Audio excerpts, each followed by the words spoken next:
用催淚彈咧係啱嘅，因為即係啲示威群眾咧就有武力又衝擊，咁有啲人話佢都冇武器㗎，嗰啲遮唔係武器啊，福你講你街咗遮嚟遮你，我哋講你嗰啲胡椒噴霧㗎嘛係咪？係啊，跟住佢話唔通啲催淚彈射去頭場咩咁我咧就 send 咗個短信俾佢，好客氣嘅。我話而家咧不是佔中，而是擴大運動佔領街頭，成千上萬的學生民眾現正由地鐵各站向港島及九龍街頭進發，波瀾壯闊，勢不可擋。警方如再暴力清場，只會令人民力量遍地開花。葉太，請不要錯估形勢，與民為敵。好。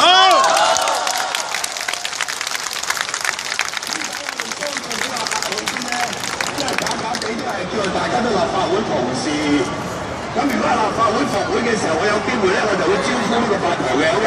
好。你擺明係與民為敵啊嘛！嗱，大家記得佢叫做掃把頭23條就係佢啦。我同佢係宿敵嚟嘅。當年佢推23條嘅時候，喺電台做節目，跟住我同佢大家開論壇，去港大、中大、城市大學，個個都俾我批好佢嘅 ，OK？所以後來佢入咗立法會之後，佢好客氣同我講：佢毓民，我冇局長做都係因為你。咁啊，梗係唔係啦，係咪？但係佢都係民選議員，啱唔啱？佢都有佢嘅支持者。但係你而家呢種講法，你係錯估形勢，與民為敵。呢一個人我俾5個字形容佢，大家記住叫狗改不了吃屎。好。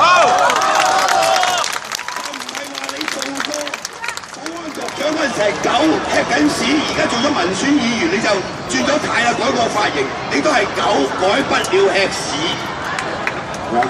所以大家有機會就喺佢個 Facebook 就話俾佢聽，葉太，我而家咧就封你一個即係封號啊！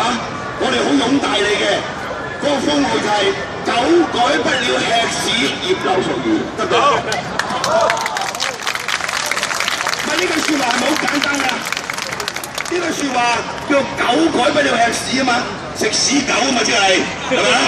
咁你食屎狗永遠都係食屎㗎啦，係嘛？